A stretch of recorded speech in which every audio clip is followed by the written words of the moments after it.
Al contrario, gracias al Grupo ASEAL y a la Cámara Nacional de Productores de Leche de Costa Rica por la invitación.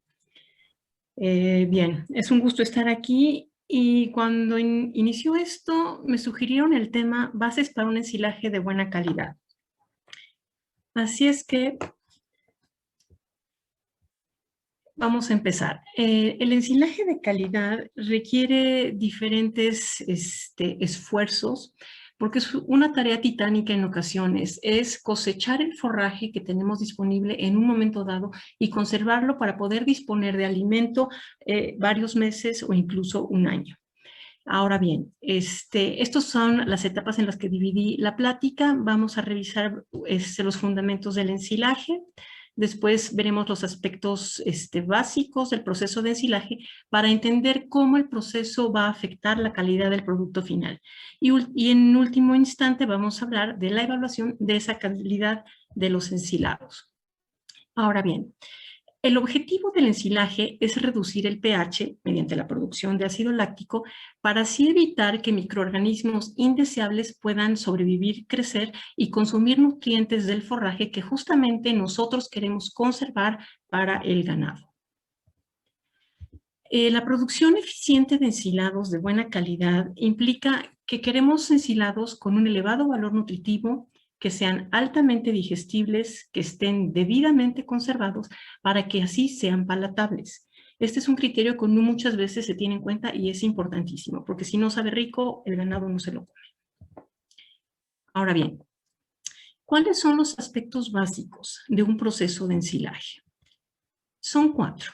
Anaerobiosis, es decir, debe haber ausencia de aire, humedad del forraje, los forrajes deben tener cierta cantidad de humedad o de materia seca, debe haber un cierto nivel de azúcares en el forraje y debe haber presencia de bacterias productoras de ácido láctico. No son negociables, tienen que estar los 4 presentes y es como si tuviéramos una mesa. O tenemos las 4 patas o esa mesa no sirve, o queda coja o incluso se nos cae. Así es que vamos uno por uno. Empecemos con la anaerobiosis. Limitar la presencia de aire, es decir, de oxígeno, es fundamental para el proceso de ensilaje. Y es difícil porque tenemos presencia de aire en varios momentos. Inicialmente cuando estamos llenando el silo, también se relaciona con la densidad de compactación. Si no compactamos lo suficiente el ensilado, aire va a quedar atrapado entre las partículas de forraje. Si no realizamos un buen sellado en términos de técnica y de materiales que utilicemos, también puede haber presencia o entrada de aire. Y en la última fase, que es la fase de alimentación, ya que abrimos el silo y empezamos a utilizar el forraje para alimentar al ganado, inevitablemente va a estar en contacto con el aire. Así es que el manejo que se dé en esa última etapa es importantísimo. Cuando estamos llenando el silo es inevitable que esté el forraje en contacto con el aire, pero es importantísimo hacerlo en tiempo y forma. Es decir, llenar lo más rápido posible, asegurando que vamos a conseguir una densidad de compactación suficiente. Y no solo eso. Una vez que vamos terminando el llenado, es importante sellar inmediatamente. No puede haber retrasos ni de 1 hora, ni de 2, ni de un día, porque eso va a impactar en la calidad del ensilado final. En cuanto a técnica de sellado, es importante que si tenemos varios fragmentos de plástico, varias secciones de plástico, a la hora de traslaparlos, dejemos suficiente distancia. La recomendación es de 1 metro a 1,5 metros, justamente para evitar esto, que se nos abran, que se corran, que se jalen esas cubiertas de plástico y permitan la entrada de aire. Una vez perfectamente sellado ese silo, hay que aplicar peso y lo ideal es aplicar peso en toda la superficie. Llantas es una opción, no en todos los lugares es permitido utilizarlas y hay actualmente ya otros recursos para aplicar peso, costales con grava, con arena.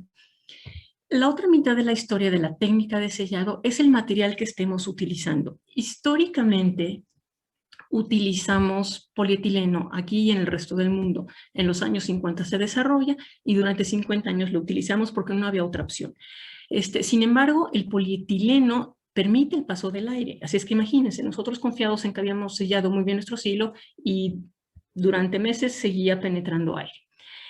A partir del año 2000 se genera una nueva generación de materiales para el sellado que se denominan barreras limitantes de oxígeno y justamente vemos la diferencia en su impermeabilidad al oxígeno.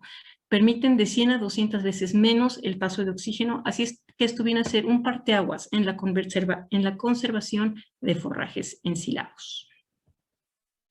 Y no permiten resultados así. Un polietileno, al permitir el paso del aire, puede permitir crecimiento de hongos y oxidación de la materia que tenemos en la superficie, cosa que limita si utilizamos una barrera limitante de oxígeno, ahorrándonos pérdidas y conservando la calidad incluso de la superficie de ese silo. Otra parte importante del proceso es justamente el manejo de la cara ya que lo abrimos. Estos son escenarios que no queremos ver. No queremos ver cavernas de este tipo, montones apilados en el piso, porque estamos exponiendo de manera innecesaria ese forraje al aire. Este es el manejo ideal de una cara. Debe ser lisa, perpendicular al piso, y una recomendación es que debe consumirse toda la cara de ese silo al día. Así es que el diseño y la forma y el tamaño de un silo es importante. Otra cosa, la densidad de compactación va a ser nuestra única herramienta en esa última etapa. Si nosotros hicimos una muy buena compactación, esta cara va a estar muy sólida, el aire va a venir, rebota, por así decirlo, y no penetra. Pero si tenemos un ensilado que no compactamos bien, que quedó flojito, el aire al entrar va a encontrar caminito y va a penetrar. Y va a afectar más allá, más atrás de la cara de ese ensilado, disminuyendo su valor nutritivo. Bien, el segundo aspecto es la materia seca del forraje. Un forraje tiene una parte de agua y una parte de materia seca. En esa materia seca está la fibra, las proteínas, los azúcares, vitaminas, todo eso. Ahora, en el caso de los forrajes que se van a ensilar, no hay que ensilarlos muy secos ni muy húmedos. ¿A qué científico estuvo eso? Me explico. Muy secos no, porque va a ser muy difícil compactarlos y va a permitir que permanezca aire atrapado entre las partículas de forraje, pero tampoco muy húmedos. Cada forraje tiene sus criterios y sus rangos recomendados para ser ensilado. Muy húmedas no, porque este estudio se hizo básicamente con pastos y vieron que si un ensilado se ensilaba con menos de 30% de materia seca, escurría. En el caso del maíz es 32%. El problema de que escurra no es que solo escurre agua, ¿sí? Escurre con esa agua azúcar soluble, proteínas solubles, vitaminas, minerales, es decir, esto representa una pérdida importante de nutrientes y además es altamente contaminante.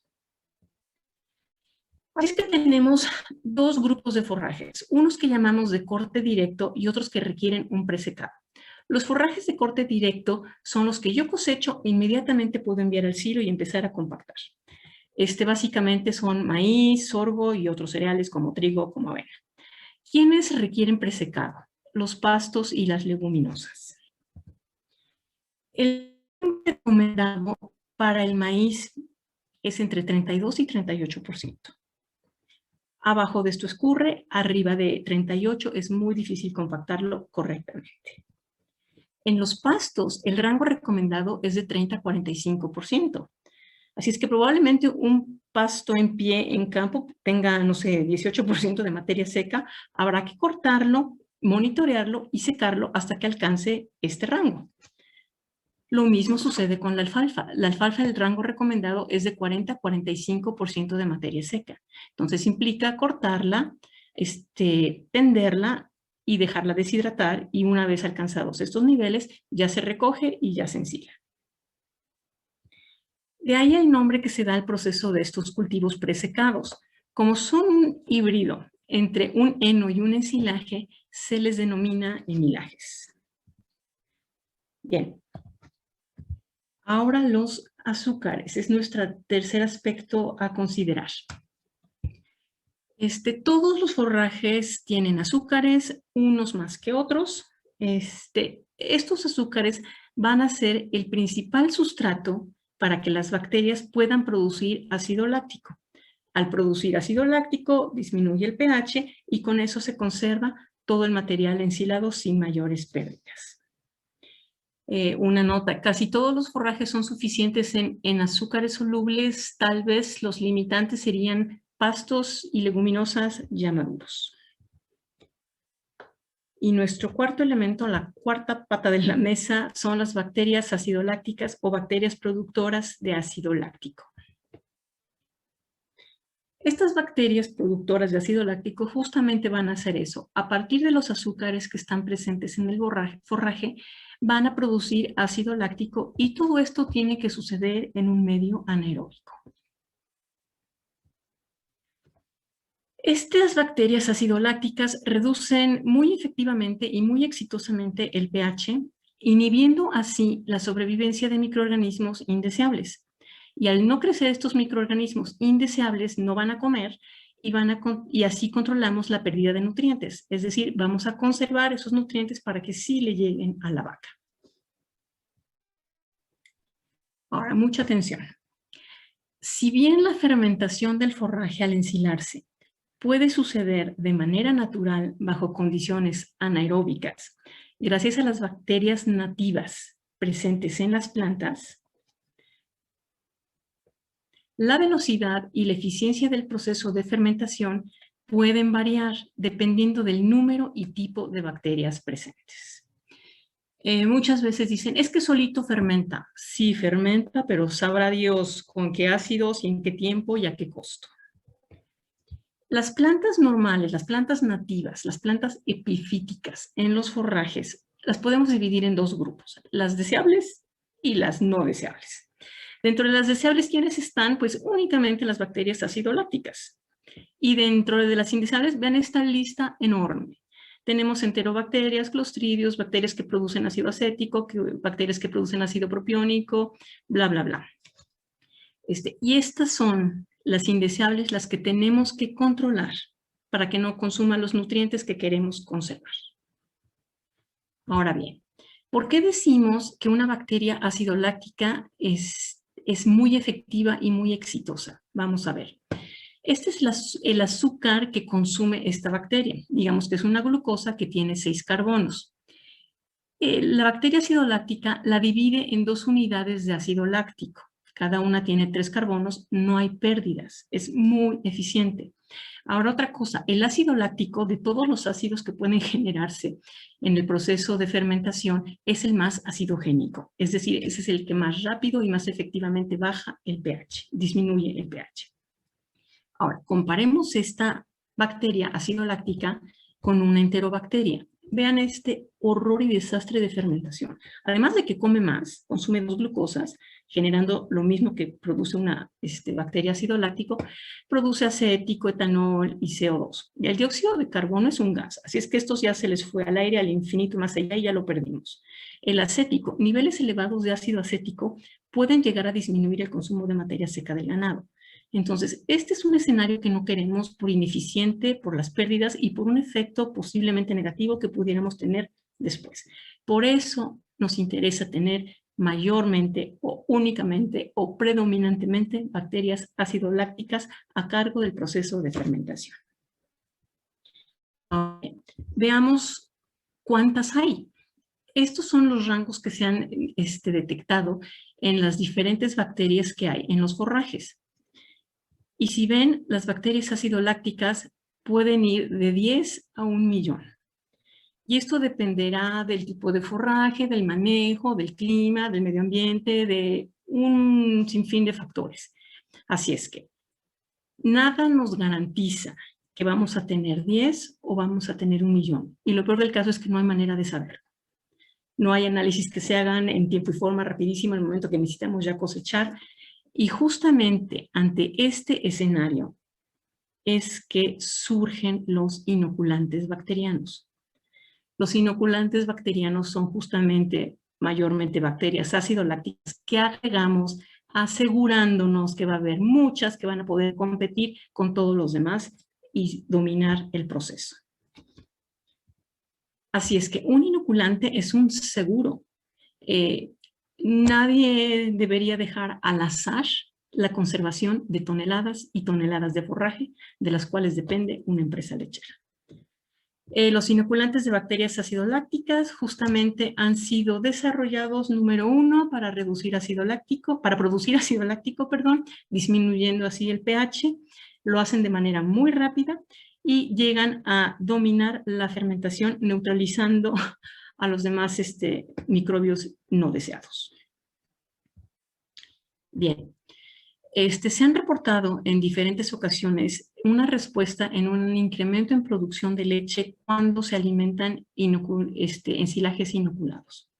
Esto no es magia, es una consecuencia sencilla y lógica.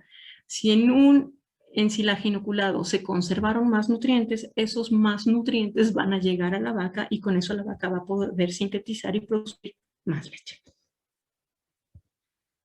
Ahora bien, ya vimos de manera general los factores que se relacionan con el proceso y vemos que hay varios aspectos que pueden variar y que necesitamos controlar. Ahora bien, ¿cómo afectan la calidad de un ensilado? La calidad de un ensilado no es decir, ¡ay, qué bonito se ve y qué rico huele! No. Y justamente vamos a empezar a conocer cómo saber si un ensilado está bien o no también.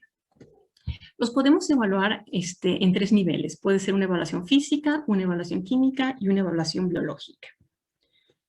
La evaluación física incluye aspectos como el color, olor, tamaño de picado, el grado de procesamiento del grano en el caso de maíz, la densidad de compactación y la temperatura del forraje en el silo. La evaluación química incluye, como cualquier forraje, un análisis bromatológico, pero es fundamental un perfil de fermentación. Estamos hablando de un proceso de conservación basado en la fermentación, hay que evaluarla. Y finalmente, la evaluación biológica es justamente en búsqueda de presencia de microorganismos no deseados o patógenos. La herramienta más práctica y más objetiva, obviamente, es la evaluación química.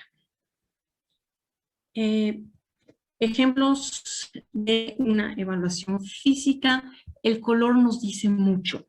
¿Qué color debe tener un ensilado? Pues lo más similar al color del forraje que entró al silo.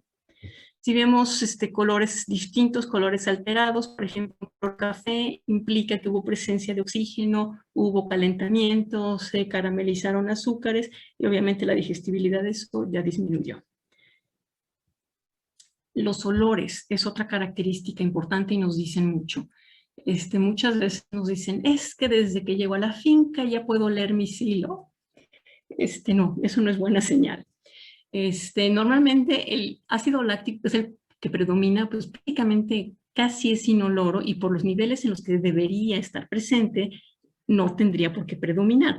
Así es que si detectamos un olor intenso, quiere decir que hubo muchísimos microorganismos que lograron sobrevivir por un buen tiempo y produjeron gran cantidad de ácidos grasos, muchos de ellos ácidos grasos volátiles. Así es que nos está indicando una fermentación prolongada.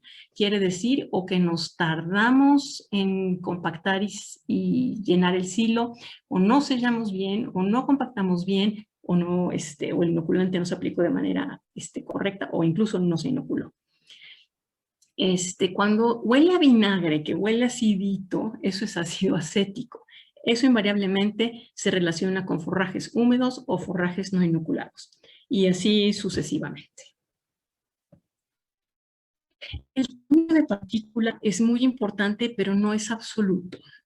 La recomendación muy general son 1.8 centímetros, 3/4 de pulgada, pero esto es muy variable y depende de cada empresa. ¿Por qué? Porque depende de si la ración lleva otras fuentes de forraje, qué ingredientes maneja, y bueno, básicamente esta es una decisión que se establece junto con su nutriólogo. Una herramienta útil para determinar los tamaños de partícula, en ocasiones es utilizar esta caja desarrollada por la Universidad de Penn State. Son 3 cribas y una charola, y justamente van dividiendo por tamaño por longitud de corte las partículas. Dan valores de referencia para diferentes forrajes e incluso para raciones totales mezcladas. Y una vez evaluando, se evalúa en el momento, a medida que se está cosechando el forraje, si hay errores, pudiera en ese momento ajustarse para no afectar todo el silo. El siguiente criterio es el grado de procesamiento del grano de maíz. La evaluación como tal se hace en laboratorio, tiene un equipo con varias cribas, y básicamente lo que buscamos es que al menos un grano de maíz esté dividido en 4 fragmentos o más. Si más del 70% está más pequeño que esas proporciones, que esas dimensiones, se dice que es un procesamiento óptimo. Del 50 al 70% sería adecuado y menos del 50% no es adecuado. Bien, estamos en campo, se está cosechando y hay que evaluarlo en el momento. Así es que no hay tiempo de tomar la muestra, mandarla al laboratorio y esperar a que regrese.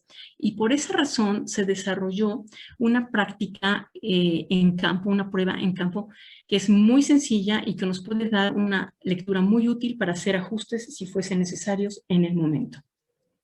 Luego les puedo pasar la técnica, es muy sencilla, pero básicamente de la muestra que analizamos, si se encuentran menos de 2 granos enteros, es un procesamiento óptimo, de 2 a 4 sería un procesamiento adecuado, pero más de 4 granos enteros no se está haciendo bien el trabajo. ¿Por qué es importante procesar el grano de maíz? Necesitamos fraccionarlo y quebrarlo porque en azul vemos el grado de procesamiento. Mientras menos se procese ese grano, más grano va a aparecer en el estiércol. ¿Y cómo se mide? Analizando el almidón en ese estiércol. Entonces realmente es un crimen que tanto trabajo que nos costó producir ese maíz vaya a terminar en el estiércol de la vaca. Por eso es necesario procesarlo. La prueba es muy sencilla. Una vez que se tiene la muestra, identificamos los granos enteros. Estamos en una explotación y había dos máquinas. Entonces analizamos para ver cómo estaban. Y la máquina 1, además de que la partícula no estaba picada de manera uniforme, chequen, había 8 granos enteros. Y más de 4 no está bien. Es que tenía 8, no estaba nada bien. Y la otra máquina nada más tenía 2 enteros, estaba óptimo. Entonces, justamente estas son las decisiones que deben tomarse en el momento. Otro criterio que es importante en un ensilaje es la densidad de compactación. ¿Sí? Hace ya varios años se estudió la densidad, es decir, cuántos kilos de forraje caben en un metro cúbico, y vieron que mientras más forraje podíamos meter y compactar en ese metro cúbico, las pérdidas iban siendo menores. Esto es como lógico, porque quiere decir que mientras yo más compacte, queda menos aire ahí dentro, y recuerden que el aire es el enemigo del proceso de ensilaje. Esto es en verde, en húmedo, y esto simplemente es su traducción en base seca. Entonces, es importante que a mayor densidad, menores pérdidas. Por eso insistimos en conseguir una buena densidad de compactación. ¿Cómo saber qué densidad de compactación se tiene? Bueno, básicamente es un taladro, se perfora, se muestra, se pesan, hay un volumen conocido y se estima. Ahora, esto nos dice qué densidad tenemos ahorita, pero yo les recomiendo consultar esta página, y en esa página, este documento es una hoja de Excel muy útil. Está en español, muy fácil de manejar, y básicamente es hacer un diagnóstico de su manejo actual, con su equipo, con sus rutinas, con sus procesos. Pueden hacer una corrida y ver con ese manejo que ustedes tienen actualmente qué densidad pueden conseguir o están consiguiendo. Entonces ya les permite identificar cuál es el cuello de botella o el talón de Aquiles del proceso, y les permite hacer ajustes antes de iniciar la temporada de ensilaje. A mí me parece una herramienta muy, muy útil. Y nos evita escenarios como este. Se puede hacer, está haciendo ya una mejor compactación, pero se puede hacer todavía mejor. Seguramente me van a decir que el secreto son las llantas del tractor. No, no son las llantas del tractor. El secreto es el grosor de la capa, tiene que ser una capa delgadita, 10 centímetros, que no estaría fácil, y la velocidad de compactación y el peso aplicado. Si yo voy haciendo capas delgaditas, bien compactadas, finalmente va a quedar muy poco aire ahí atrapado, aire que finalmente con el tiempo se va a consumir. Pero si yo vengo y hago mis colchonzotes, van a quedar bolsas de aire atrapadas en ese silo. Y ese aire sí puede causar daño y deterioro al forraje que se está ahí almacenando. Un criterio más es la temperatura del silo. Un silo bien hecho debería mantenerse con una temperatura estable, es decir, no calentarse, y así estable o frío debería llegar al comedero de una vaca. En el momento que empieza a calentarse, quiere decir que los microbios que permanecieron en estado de dormancia cuando no había oxígeno, al abrir el silo e ingresar aire, resucitan y empiezan a multiplicarse, empiezan a reproducirse y empiezan a consumir nutrientes. Así es que no es una buena señal tener un ensilado que se está calentando, un ensilado que es inestable en la presencia de aire. Bien, ahora la evaluación química. ¿Qué evaluamos químicamente de un ensilado? Pues todos los nutrientes, como cualquier forraje, depende de cada laboratorio, de la proteína, las fibras, el almidón, grasas, cenizas, lignina, azúcares. Pero además de eso es importantísimo conocer la digestibilidad. Si una cosa es que esté ahí presente el nutriente y otra es que realmente la vaca la vaya a poder aprovechar. Así es que necesitamos conocer la digestibilidad, la fibra neutrodetergente y del almidón. Los laboratorios, a partir de estos datos que determinan, podrán realizar cálculos para reportar la energía neta de lactancia o los nutrientes digestibles totales, o incluso un estimado de la cantidad de leche que se puede producir con una tonelada de materia seca del forraje que se acaba de analizar. Y el aspecto más importante en los ensilados dentro de los análisis químicos es un perfil de fermentación. Si bien esto no se utiliza para formular una dieta, pero sí es muy útil porque nos dice cómo se dio el proceso y si ensilado va a tener problemas o no en su manejo y en el consumo del ganado. La evaluación biológica, que en realidad es microbiológica, enfocados en la inocuidad de las dietas, en la inocuidad del ensilado que se ofrece al ganado para evitar problemas de salud del ganado e incluso posiblemente del consumidor. En ciertos casos se recurre a hacer análisis microbiológicos, si fuese por algunas inestabilidad aeróbica, levaduras o presencia de micotoxinas. En fin, son análisis muy, muy específicos, no se hacen de rutina. Así es que, retomando los puntos que acabamos de ver. No olvidemos los 4 aspectos básicos del ensilaje. 0 aire. La humedad correcta del forraje, ni muy húmedo ni muy seco. Tener azúcares suficientes en el forraje, que en la mayoría de las veces eso no es limitante.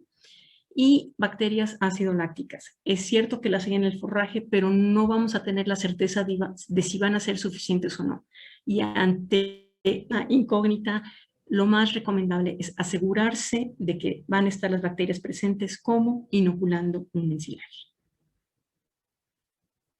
Y ojo, esto aplica para todo tipo y todo tamaño de silos, con muros, sin muros, grandes, pequeños. Y con estas imágenes voy a terminar mi presentación.